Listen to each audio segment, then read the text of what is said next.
Ottawa Olympic Games facilities cost billions to build and get intense use for a few weeks. But then authorities can't figure out what to do with them. It has been just over a year since the 2016 Summer Games in Rio de Janeiro, and many of that city's sports complexes are already derelict or desperately in need of repairs. The Athens facilities from the 2004 Games are in even worse shape, crumbling and abandoned, reflecting Greece's recent flirtation with bankruptcy. One of the Athens venues was last used to house refugees as they flooded into the country in 2015 and 2016. But the biggest of all the Olympic albatrosses must be Montreal's Olympic Stadium, which is still struggling to find a raison d'etre 41 years after it was inaugurated, just in time for the 1976 Summer Games. It has no permanent tenant and hosted just 4 sporting events last year, getting the most use for monster trucks rallies, a home renovation show and the occasional concert.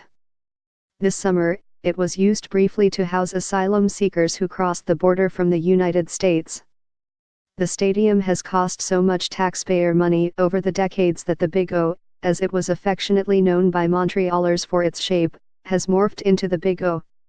Yet the 56,000 seat venue is about to get another cash infusion.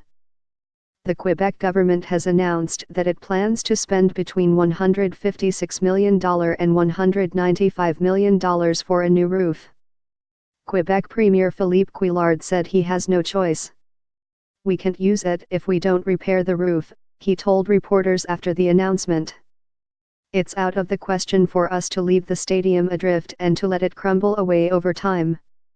Jack Todd, a sports columnist with the Montreal Gazette, thinks that would be a good alternative. He called the stadium an ugly, ruinously expensive concrete stain on this city, a money-gorging rat hole down which whole generations of weak-kneed, jelly-spined politicians have happily poured our hard-earned tax dollars. The original roof, a Rube Goldberg contraption that was supposed to retract using a system of steel cables and pulleys hanging off a massive tower, never worked. When the facility was finally finished a decade after the Games, a Kevlar roof was installed. After it ripped repeatedly, it was replaced by a second one 20 years ago, which is still in use. Neither seemed designed for winter.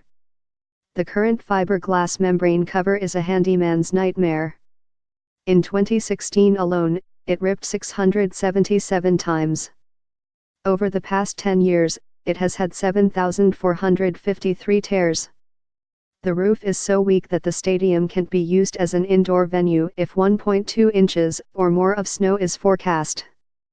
The stadium's cavernous design proved a disaster for Major League sports and is blamed in large part for the departure of the Montreal Expos Baseball Club for Washington, D.C. In 2004 there's talk of bringing back the Expos, but only if a new stadium is built.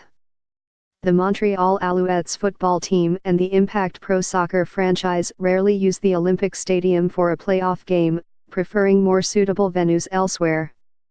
The stadium ended up costing taxpayers $1.2 billion, about 10 times the original estimate, and it took 30 years for Quebec Province and the City of Montreal to pay off the bill.